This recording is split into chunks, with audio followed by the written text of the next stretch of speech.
Selamat hari Selasa, saudara-saudara yang dikasihi Tuhan. Kita bersyukur kita boleh bertemu kembali di dalam PA Online GKA Immanuel Malang. Hari ini kita akan bersama-sama membahas bagian yang pendek dari Matius pasal 23, yaitu ucapan celaka yang ke-7. William Barclay memberikan judul Pembusukan yang Terselubung. Saya akan membacakan dari Matius 23 ayat 27 sampai 28. Beginilah firman Tuhan. Celakalah kamu, hai ahli-ahli Taurat dan orang-orang Farisi, hai kamu orang-orang munafik, sebab kamu sama seperti kuburan yang dilabur putih, yang sebelah luarnya memang bersih tampaknya, tetapi yang sebelah dalamnya penuh tulang belulang dan pelbagai jenis kotoran. Demikian jugalah kamu. Di sebelah luar kamu tampaknya benar di mata orang, tetapi di sebelah dalam kamu penuh kemunafikan dan kedurjanaan. Berbahagia kita yang baca firman Tuhan, menyimpan dalam hati dan melakukannya di dalam hidup kita. Mari kita berdoa sebelum kita bersama-sama merenungkan firman Tuhan. Bapa yang di surga, terima kasih kami boleh bersama-sama kembali belajar firman-Mu hari ini. Kiranya Engkau akan menuntun kami melalui apa yang kami baca dan renungkan hari ini. Kami boleh makin mengenal akan ajaran Tuhan. Kami diberitahu apa yang baik yang berkenan kepadamu. Dan tuntunlah kami sebagai orang percaya untuk berjalan dalam kebenaran itu. Kalau ada yang Tuhan tegur pada diri kami pada hari ini melalui firman-Mu, ya Tuhan, kiranya Engkau juga menolong dan kuasa Roh-Mu supaya kami bisa memperbaiki diri dan melakukan apa yang benar di mata-Mu. Terima kasih Tuhan, kami mohon berkat-Mu dari awal sampai akhir PA ini. Demi Yesus Juru Selamat kami yang hidup, kami berdoa dan mengucap syukur. Amin. Nah saudara-saudara sekalian, bagian yang kita baca ini menarik ya, karena berbicara sesungguhnya tentang, sekali lagi tentang kemunafikan. Ya, kalau kita membaca di bagian akhir daripada ayat itu dikatakan, demikian jugalah kamu, di sebelah luar kamu tampaknya benar di mata orang, tetapi di sebelah dalam kamu penuh dengan kemunafikan dan kedurjanaan. Saudara-saudara, jadi PA kita hari ini sekali lagi bicara tentang kemunafikan, yaitu topeng, yang bicara tentang orang memakai topeng, kepura-puraan, dan ada satu istilah lagi namanya kedurjanaan, yang saya lihat di dalam Alkitab bahasa yang lain itu lawlessness, yang artinya tidak mengikuti hukum, ya. Penerjemahan yang lain juga mengatakan sebagai kejahatan. Nah, saudara-saudara, melalui bagian ini Tuhan Yesus mengingatkan kita bahwa kita ini harus hati-hati. Kita bisa menampilkan diri sebagai seorang yang baik, seorang orang rohani, tetapi sesungguhnya di dalam hati kita, di dalam diri kita itu, sesungguhnya kita mengikuti jalan kita sendiri. Bahkan saudara-saudara, kita ini bisa menjadi orang-orang yang berpura-pura saja. Saudara-saudara, sekali lagi saya mengajak saudara untuk memikirkan bahwa Tuhan menyampaikan ini dan dituliskan di dalam Alkitab untuk kita, ya, supaya kita memelihara hati dan pikiran kita untuk benar di mata Tuhan. Mari kita perhatikan ajaran ini ya. Nah, Tuhan Yesus berbicara tentang orang-orang Farisi itu yang seperti kuburan. Latar belakangnya adalah begini, kita mesti ingat Tuhan Yesus itu menyampaikan bagian ini pada waktu Paskah ya. Waktu itu dia sedang berbicara di halaman Bait Allah, bertemu dengan orang banyak.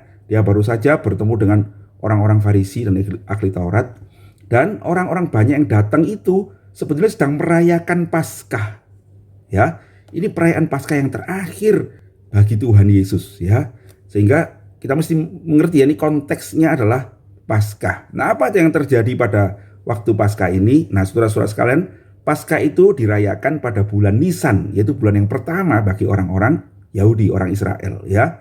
Nah, pada bulan sebelumnya, yaitu pada bulan Adar, biasanya orang-orang Yahudi itu membersihkan kuburan-kuburan dan mencatnya putih. Kenapa? Nah, saudara-saudara, karena itu adalah latar belakang dari Bilangan pasal 19 ayat yang ke-16.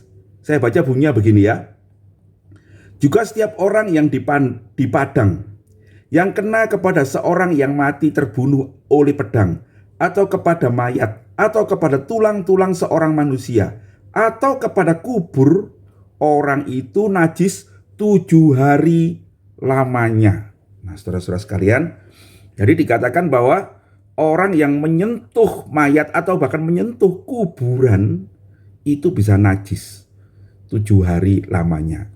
Dan saudara-saudara sekalian, orang-orang yang datang ke Yerusalem itu adalah orang-orang yang datang dari seluruh penjuru dunia pada waktu itu ya, yang banyak orang asing juga yang datang. Nah saudara-saudara sekalian, kuburan pada waktu itu seringkali letaknya itu di pinggir-pinggir jalan, ya, di pinggir-pinggir jalan. Dan kalau tidak terawat, maka itu akan tertutup oleh semak belukar.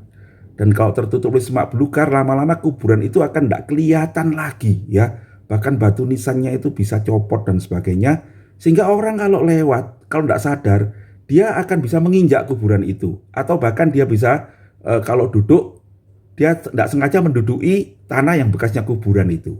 Nah itu sebabnya saudara-saudara, katanya pada bulan Adar itu, katanya orang-orang Yahudi itu membersihkan kuburan-kuburan itu. Kuburan-kuburan Yahudi di Palestina itu katanya terawat sekali ya. Karena setiap tahun di bulan Adar itu, mereka kemudian membersihkannya, mencatnya dengan kapur putih gitu ya.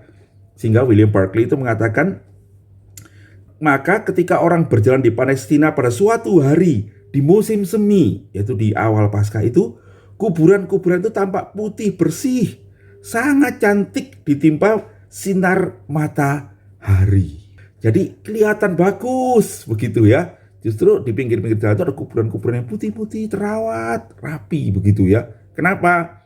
Sebetulnya maksudnya supaya semua orang bisa melihat dengan jelas dan jangan sampai tersentuh atau mendudukinya atau tidak sengaja menginjaknya gitu ya. Sebab apa? Kalau orang-orang yang berziarah merayakan Paskah itu datang ke Palestina kemudian kena kuburan itu, maka dia akan batal merayakan Paskah itu. Ya karena dia 7 hari menjadi najis. Nah itu saudara-saudara ya. Nah itu dia. Jadi saudara bisa bayangkan ketika Paskah itu Tuhan Yesus mengatakan pada mereka, kamu sudah melewati kuburan-kuburan yang cantik itu bukan? Nah sekalipun kuburan-kuburan itu sangat cantik, tetapi bukankah di dalamnya itu ada tulang belulang yang penuh dengan kenajisan, yang penuh dengan kotoran-kotoran.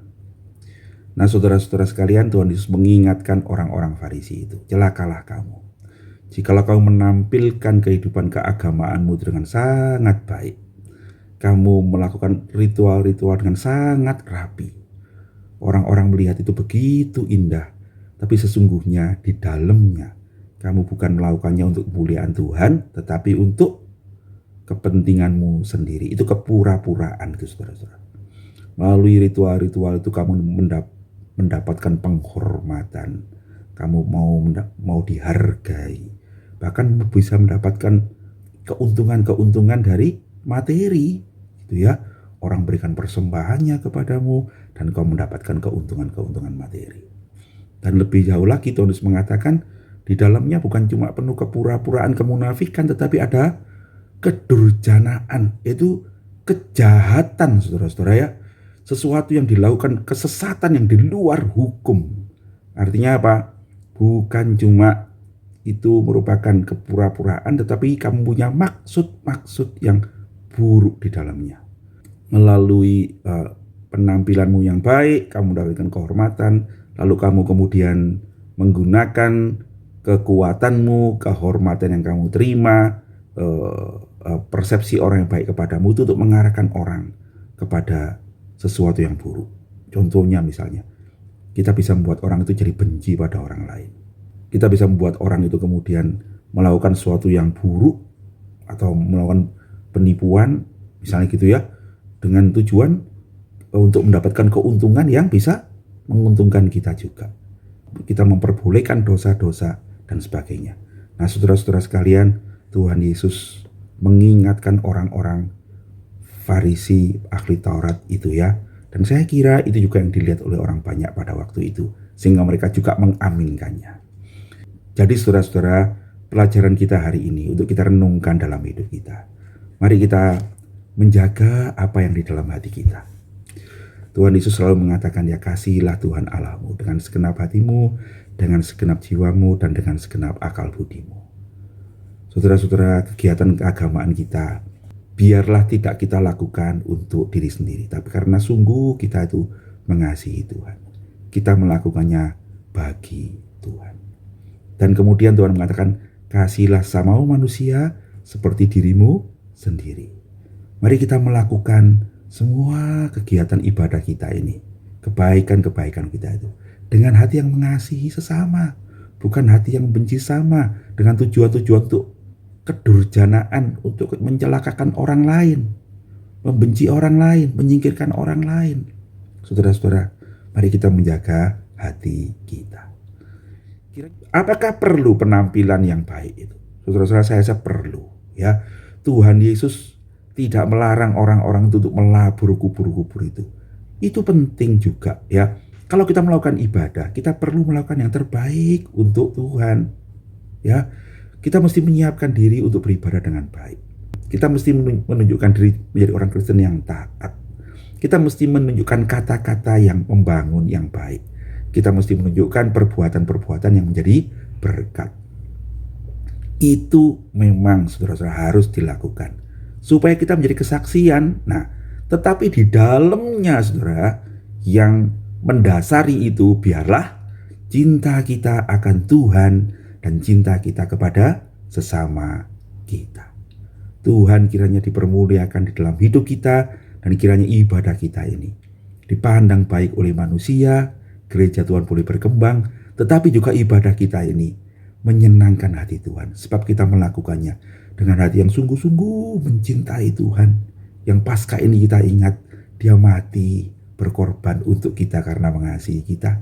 Dan biarlah itu kita nyatakan juga untuk mengasihi sesama kita, karena Tuhan juga mengasihi mereka. Mereka adalah orang-orang yang Tuhan percayakan ada di sekitar kita untuk kita nyatakan kasih-Nya itu, ya. Tuhan kiranya menuntun hidup kita supaya kita ini memuliakan nama Tuhan, berkenan kepadanya. Tuhan Yesus memberkati. Mari kita berdoa. Tuhan Yesus, terima kasih kami boleh belajar hari ini firman yang singkat ini. Tuhan, kiranya Engkau menjagai ibadah-ibadah kami, menjagai hidup kami, supaya kami boleh memberikan yang terbaik untuk Tuhan. Tapi juga jagailah hati kami, supaya kami melakukannya dengan hati yang sungguh mengasihi Tuhan dan mengasihi sesama kami. Berkatilah kami semua umat-Mu, tuntunlah kami di jalan yang benar. Dalam nama Kristus Yesus, Tuhan dan Juru Selamat kami yang baik, yang hidup, kami berdoa dan mengucap syukur. Amin. Sampai nanti ketemu sore saudara-saudara, kita boleh berdiskusi tentang bagian ini bersama-sama. Tuhan Yesus memberkati.